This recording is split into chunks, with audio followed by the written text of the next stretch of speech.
That's kind of been the theme of the state of Florida, at least since I've been around it, because we've had to deal with a lot of, I would say, pathologies around the United States of America. And, my job is to protect you from those things so that those don't come into here. We saw it in the summer of 2020, massive looting, massive rioting in Minneapolis, in places like LA, New York City. It was a total disaster. We in Florida said we are not going to allow that to happen. We're going to stand by law enforcement. And so, you didn't see what you saw there, but we also knew that it's fine to have to deal with these things, but you don't want to just kind of play whack-a-mole. And if this is going to be something people are going to try, we want to make sure that our folks are better protected. So shortly thereafter, I signed the anti-riot legislation, which said very simply,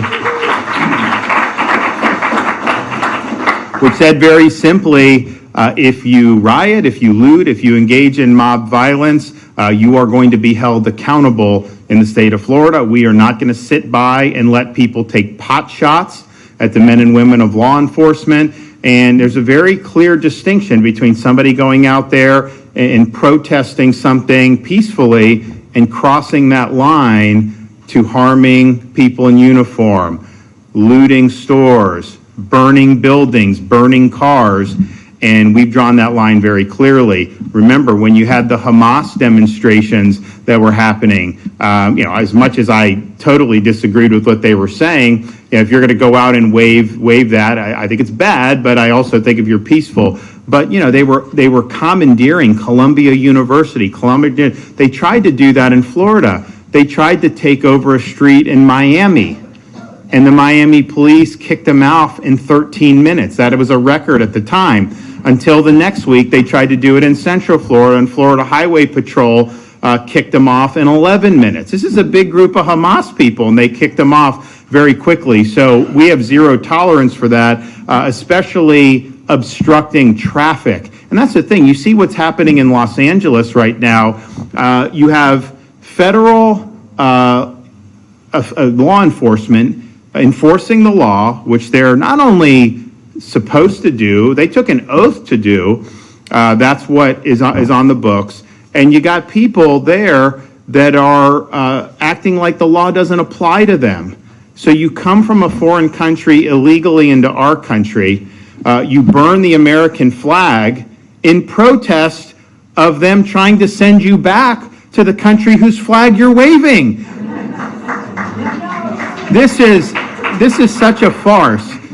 This is political. This is very ideological. But what's going on there? So you see that, and you see them burn stores. They looted. I'm watching these things. They're looting Foot Locker, the Apple Store, all this stuff, burning cars, doing all this. That would never fly in the state of Florida, not for 1 minute. You'd end up in the slammer very quickly. So you have those, and you see that what's going on. We are not going to allow that to happen in Florida. I know people are talking about, hey, there's going to be demonstrations around the country, and the line's very clear. Everybody, every police department, every sheriff's department, all state agencies know the line's clear. Peacefully talking about what you want to do or what you want to see, or having any type of those discussions is fine. But the minute that crosses the line, we are not going to just sit idly by and let the inmates run the asylum. But one of the things they're doing in LA that, because you focus on and this is the same thing as 2020. You remember, you'd have the CNN reporter in Minneapolis. Behind him would be like the city engulfed in flames. And he said, this is a mostly peaceful protest. And you're just thinking to yourself, really? And so they're trying to say the same thing. Oh, it's peaceful. It's not that. Well, I'm seeing the stores being looted. I'm seeing fires. I'm seeing all this. I'm seeing law enforcement targeted. But one of the things that they're doing that it seems like it's even unremarked because they're doing all these other things, they are commandeering streets and doing things like that. You can apply to get a permit to use a street. That does happen, but they're just commandeering streets. And, that really, I think, honks a lot of people off because it's like it's already bad traffic in LA, horrible traffic. You got people that need to get their kids to school or get them to summer camp. You got people that may have medical needs. You have all these different things. And what? Some of these streets are just shut down because you have all these people that are complaining. That's wrong. And so in Florida, the streets, do not even try to shut down the streets. We're going to make sure that you don't do that. So I just look at seeing what's going over there.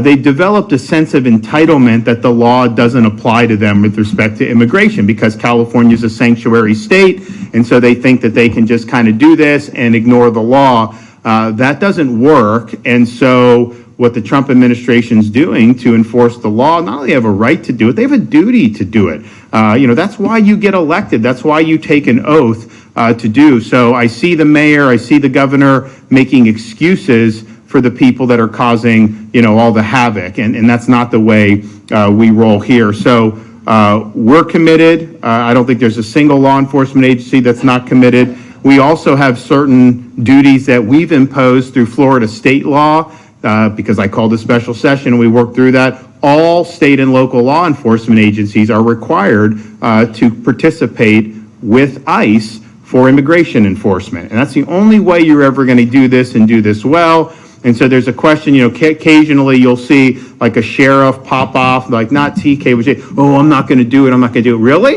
Okay.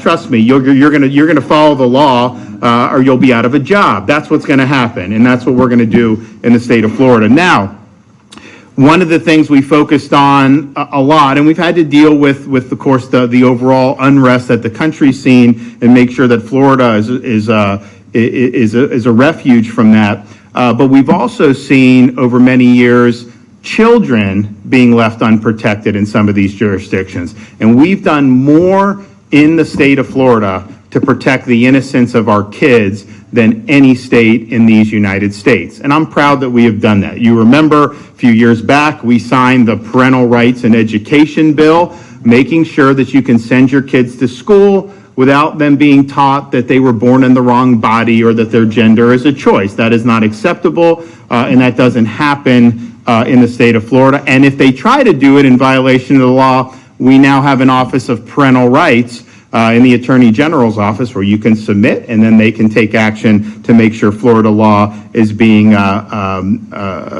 abided by. We've also signed a series of bills to protect children from indecent exposure in public venues. Some of these sexually explicit things that they're trying to do with these kids, you have like 10-year-old kids. No, that's not appropriate. And we've put a stop to that in the state of Florida. We've also been very concerned with social media and what happens with our youth with social media. So we signed legislation last year, which basically put some teeth into the federal law, which already said that you had to be over 14 to get your own account.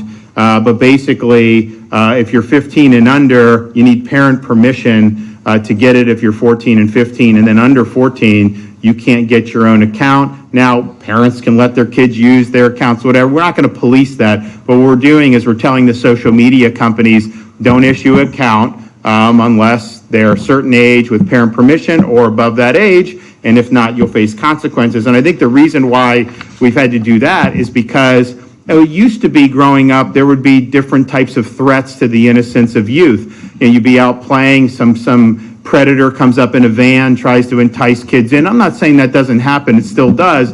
But now with these devices, these predators can get into your home.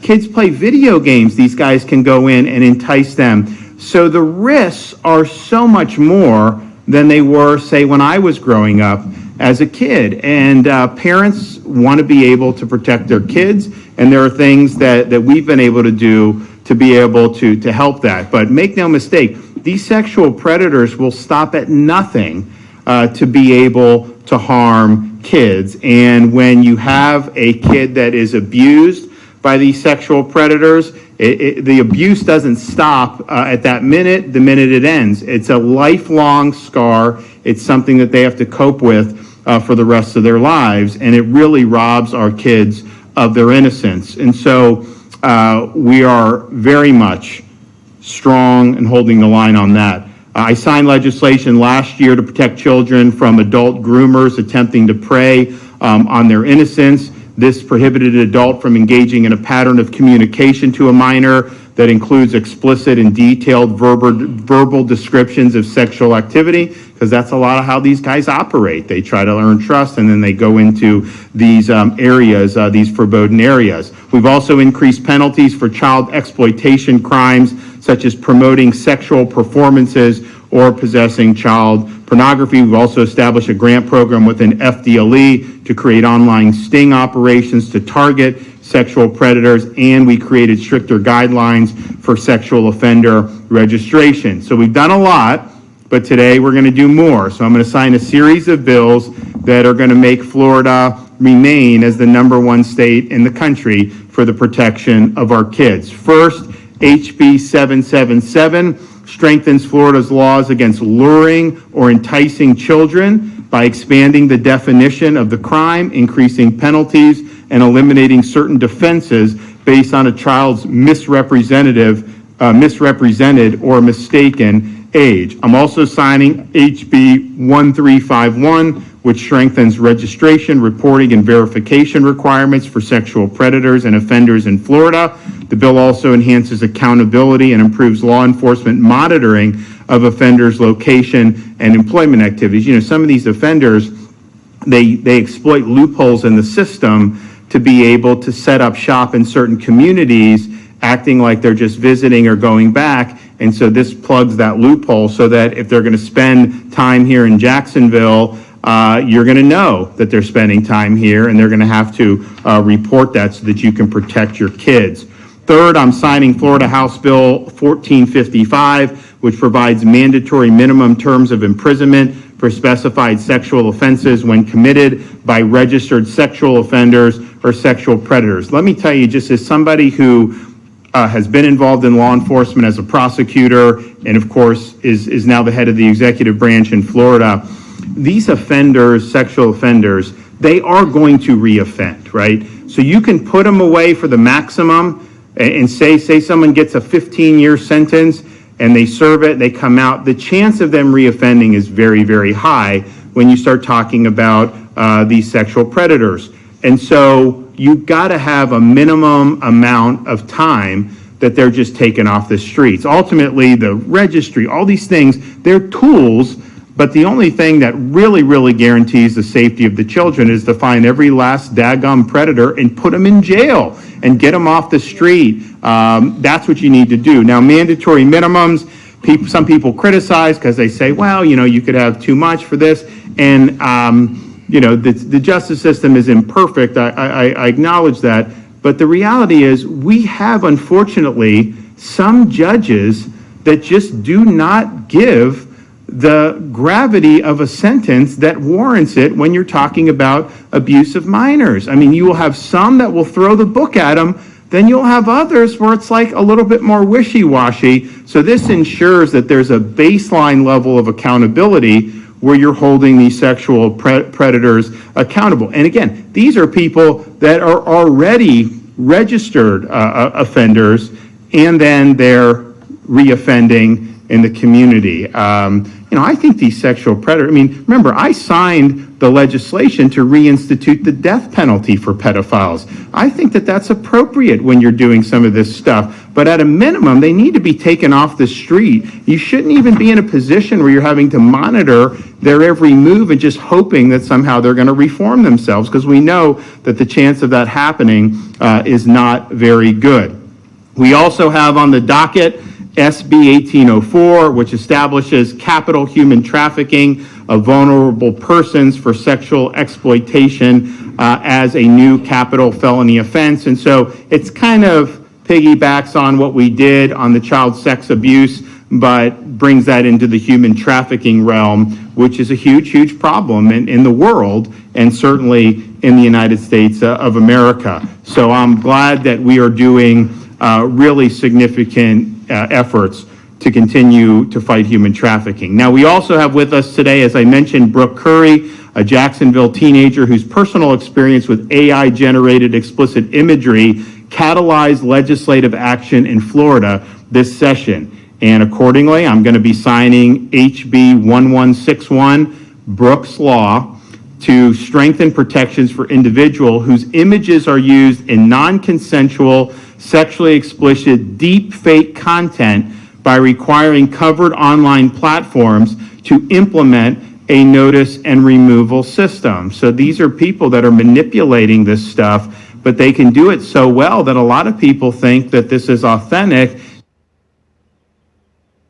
That does as somebody who gets victimized by this. And so Florida law does not currently provide a mechanism by which victims can request the removal of these altered depictions without consent. So Brooks Law will protect victims of digital sexual abuse by ensuring victims of deepfake exploitation have a clear, enforceable process to remove damaging material. Also requires covered platforms such as websites and online services to remove altered sexual depictions and copies of such depictions from their platform upon request of the victim within 48 hours. It also prevents legal overreach by maintaining platform immunity for good faith compliance, avoiding the chilling effects on speech or over moderation. And then finally, the bill gives platforms room to design their own processes while enforcing a baseline level of accountability. I want to thank Brooke for her courage to come forward and to lead this effort.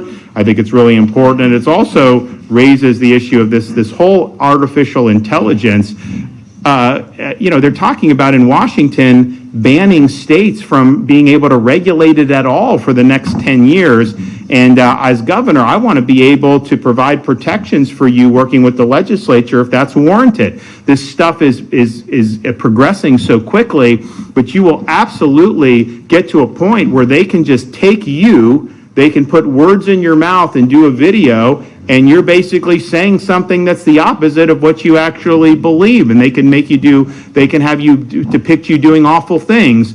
That's not the world that we want to live in. And so I think that the states need to be able to retain their ability to handle the emerging AI issues. We're not going to run away from it. We know it's going to be a part of military operations. It's going to be a part of a lot of things. Although I will say this, they talk about the power of it, and there's a lot of things that are powerful about it, but there's also a lack of common sense in some of these AI things. I mean, like, sometimes they just they can't reason like a human being does, and so there's not only dangers with how good it can be, but there's also dangers by employing it without recognizing some of the limitations and the flaws that it has, because I've seen that firsthand, and I've had to go in and fight with like Grok or some of these and say, wait a minute, that's wrong. Oh yeah, you're right, I saw that. And then like they admit they were wrong, but I'm like, why were you wrong the first time? So this is a really significant issue of all the different things. I mean, how people's privacy is going to be respected or not, how it's going to affect the economy, and what types of jobs are going to be available to people. These are really, it's maybe the most fundamental issue that we're going to confront over the next many, many years. And I just think you as Floridians should have the right to be able to petition your policymakers to provide protections for you if that's something that you think is right. They're trying to kneecap the states from being able to do that, and I do think that that's a mistake. Well, listen, we're going to sign all this stuff in a second, but before we do that, we're going to hear from Mark Glass, TK, we're going to hear from Brooke, and then we're going to hear from Rachel Plakin from the Florida House. So, Mark Glass. And good morning, and thank you for coming to JROC, the Jacksonville Regional Operational Center for FDLE. And this is your FDLE, and you got to hear our great governor talk about the things the state of Florida is not going to put up with. And I'm going to tell you, it is great to work in my position and to let you know that FDLE has the ball. One thing we do is look out over the horizon, see what's coming at us, the changes in techniques, tactics, and procedures. And what we do, cyber is that battleground, that new battle space we all have to deal with.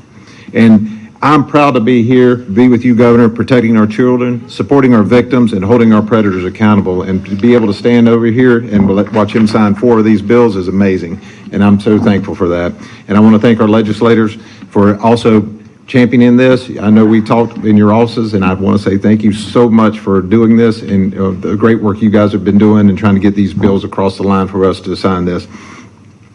Deep fakes. Let's talk about 1161. You heard the governor talk about AI. AI is getting more dangerous. We do not have time, like he said, to wait on the federal government to do 10 years worth of, you stand by while we figure it out. We can start figuring it out now. I have some of the best cyber experts working for FDLE. You have the best cyber experts working for FDLE, and we're working with our sheriffs, local chiefs. We're working with all of the state organizations and also our victim services. So what we're trying to do is get ahead of the game. Let's look at AI forensics, cyber forensics, and make sure that we're able to put stuff to bed early and try to say that it's a fake, so that way we can get it out there. But with 1161 allowing us to go after these different platforms to say that you take that off now and take it from your systems and scrub it. The more you scrub it from your systems, the better. Also, too, just to Brooke and every victim who's out there and had to fight and to be believed, your courage is making Florida safer. And I'm going to tell you, from my analysts and my agents that are out there, they are looking and watching how you did your business, and they're saying thank you because you're giving them the tools they need, and you're giving them the fight, and they know why they're there. So I just want to say thank you for that. House Bill 777, offenses involving children. It makes it crystal clear. If you target a child, there's no excuse, not ignorance, not deception, not denial. There's no excuse. And at FDLE, we have a zero tolerance. The governor put me in here 3 years ago. That was one of the biggest things I went after, is all the sex offender and sex predators that are out there making our people in our state victims. And if you steal a child's innocence, that is the worst of evil to me. So we're going to come after you, and we're going to come after you hard with everything we have. So House Bill 1455 for the sexual offenses by repeat offenders. If you're hard-headed, we have a fix for that, and that's it. And we do appreciate y'all getting that across the line on 1455. Making that mandatory prison time, you heard the governor talk about, that's the only way you stop a lot of this, is you just don't have them out there in the middle with the rest of society. No more second chances. We give you one chance, you don't get corrected in the Department of Corrections, then you go out and do it again. Well, we're going to put you there for a little bit longer. Hopefully your hard head will get better out of that. Senate Bill 1804, capital human trafficking, the death penalty. I mean, I'm with him on that one. Like I said, you're stealing the child's innocent, you're in human trafficking. It's just the worst of the worst. The worst of the worst. And what we ended up, it's just a despicable crime. And so, thanks to Governor DeSantis for leading that charge for Floridians. Now, on human trafficking, I do want to say something there. If you see something, say something. You've heard that campaign. If you see something suspicious, report it. Knowing the signs of human trafficking can save lives. If you go to FDLE's website, if you go to JSO's website, that will help you, guide you through to look at the signs. Do not be afraid to report something if it seems out of the ordinary. Please say it, because there are people getting victimized and trafficked right in front of our faces, even whether it's the grocery store or just at a sports venue. Just pay attention to the signs and really do that. Call 911. Don't feel like you're bothering them, call them, or you can reach out to the Florida Human Trafficking Hotline, which is 1-855-FLA-SAFE. That is 1-855-FLA-SAFE.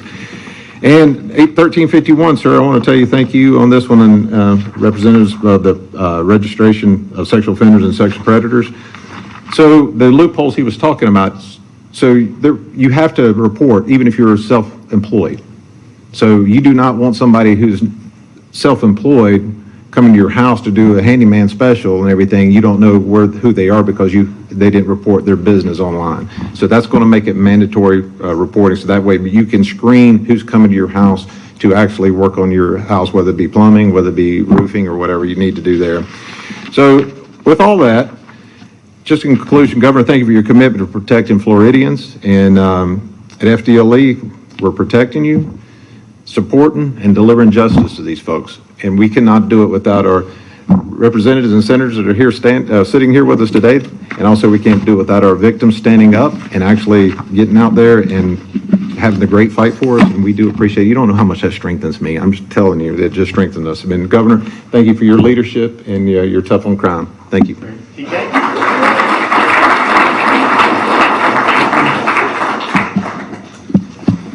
So, Governor, thanks for having me here today. Thank you all for having me.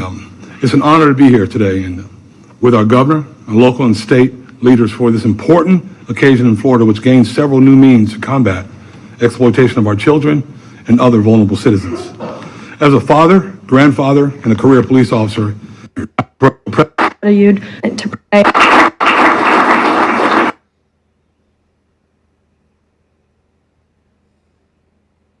Standing before you today, I am filled with deep gratitude, emotion, and purpose.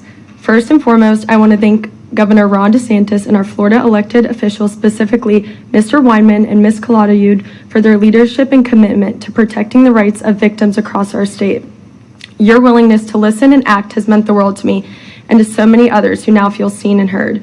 To the brave and tireless members of law enforcement, thank you. You are often the first call, the first face, and the first hope for victims who feel their world has been shattered. Your service and protection has laid the foundation for this law and justice it aims to deliver. To my family and friends, you've stood by me through pain, uncertainty, and the long road to healing. Your unwavering love gave me strength when I didn't think I had any left. And to the strangers who became supporters, your belief in this cause reminded me that there is far more good in this world than we sometimes realize. We are here today because we chose not to look away, because we decided silence was not an option, because we knew that victims of this crime, many of them young, vulnerable, and silenced, deserve a voice, justice, and a path forward. Brooks Law is not just about me, it's about all of us. It's about accountability, dignity, and hope. For every person who has been exploited or violated, I want you to hear this loud and clear. You have a voice. And now, thanks to this law, you have a path forward. To the young people watching or listening, never let anyone make you believe that your voice doesn't matter. It does. I'm proof of that. If you feel scared, hurt, or powerless, know this. You are not alone. You are never without options. There are people who will stand with you, fight for you, and believe in you. I also want to recognize and thank First Lady Melania Trump for her leadership on this issue through the Take It Down Act. Her advocacy has helped shine a national spotlight on the importance of protecting victims of online exploitation. Her efforts have brought this conversation to dining tables, legislative chambers, and communities that need to hear it most. The journey to passing Brooks Law has not been easy. It's been painful. It's been personal, but it's also been powerful because together we've turned tragedy into a purpose, and together we've lit a path for others to walk, bravely and without shame. This is just the beginning. Our work continues. Awareness must grow. Protection must expand, and healing must remain at the center of everything we do. Thank you for all standing with me and with every survivor today and always. Thank you. Good job.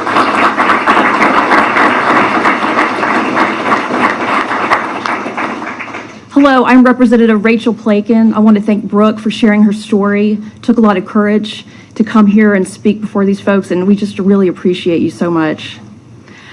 I'm the House sponsor of HB 777, and the Orange County Sheriff's Office came to me, and they told me that current law said that if a crime here change. Okay.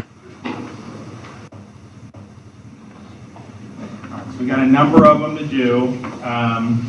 Do we have any kids in the audience?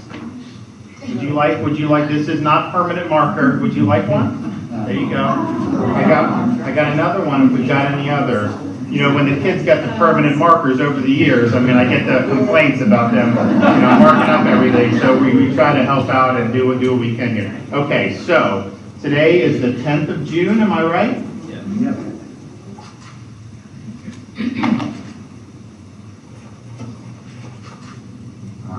Know every permutation legislature does. All right, well, I want to thank everybody for their hard work on this. I'm good, yeah, okay, yeah. Thanks for that. I think these are going to be meaningful. We continues our trend of standing up for children, throwing the book at sexual predators and offenders, and keeping our community safe. Okay, do we have any questions?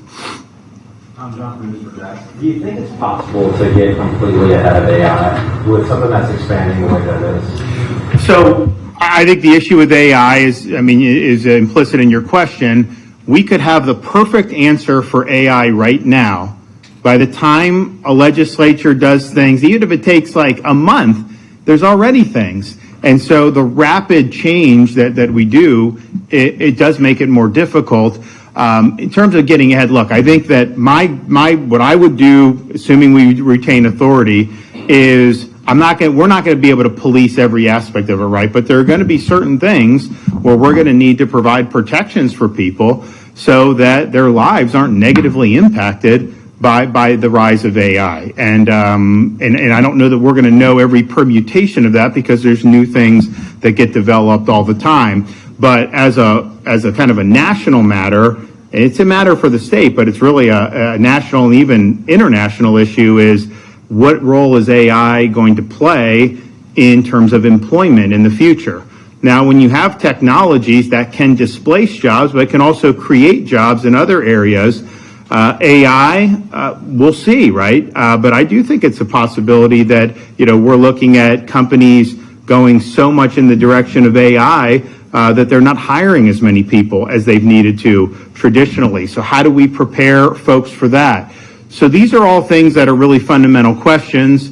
We should be able to, as states, retain our authority. And I know why some people want to do this and say 10 years you're not allowed to do anything, is because they're worried about California and New York screwing it up, right? I mean, they're worried about them doing dumb things, I get that, but I can tell you what, one of the reasons Florida's been successful is because they've done a lot of dumb things, and people have recognized Florida, and people have moved businesses. They've invested in Florida as a result of that. So we've always had a healthy competition amongst the states. We're supposed to be laboratories of democracies. You can see who does it well, who doesn't. For example, on budget, these guys, we're June 10th. They don't have a budget. Our fiscal year ends at the end of the year. And I mean, hopefully that gets resolved this week. But if you look at Florida, we have millions of more residents in Florida than New York does, New York residents, and yet their budget is over twice the size of our state budget. Yet we have better services, better roads, higher performing education. And so where is this money going to? So people can see, hey, you can go to Florida with no income tax. You can go there with the #1 ranked public university system. In-state tuition is like $6,300. It hasn't budged 1 cent since I've been governor, and we're going to keep it that way.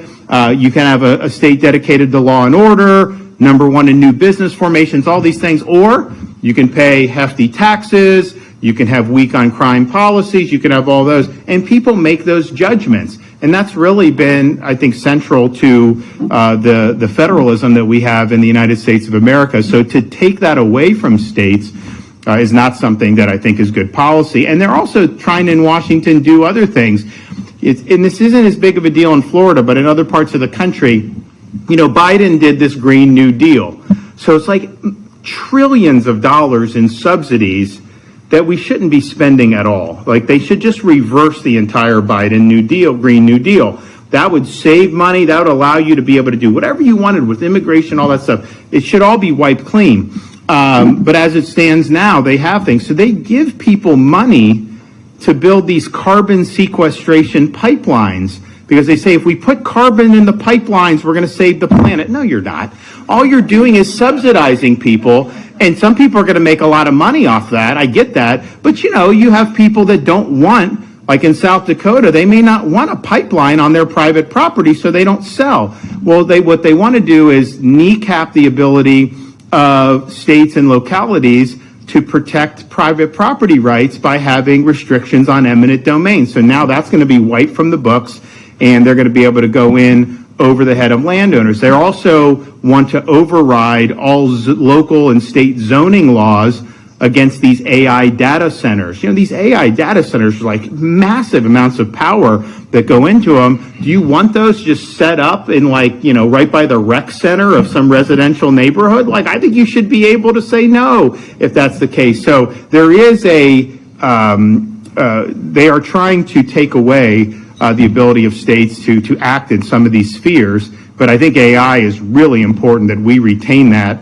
so that we're able to make some thoughtful calculations. But it is very difficult because of how rapid it changes, and you could have the perfect solution today, and in 6 months it is possible that that solution is obsolete. All right, thanks everybody. God bless you all. Take care.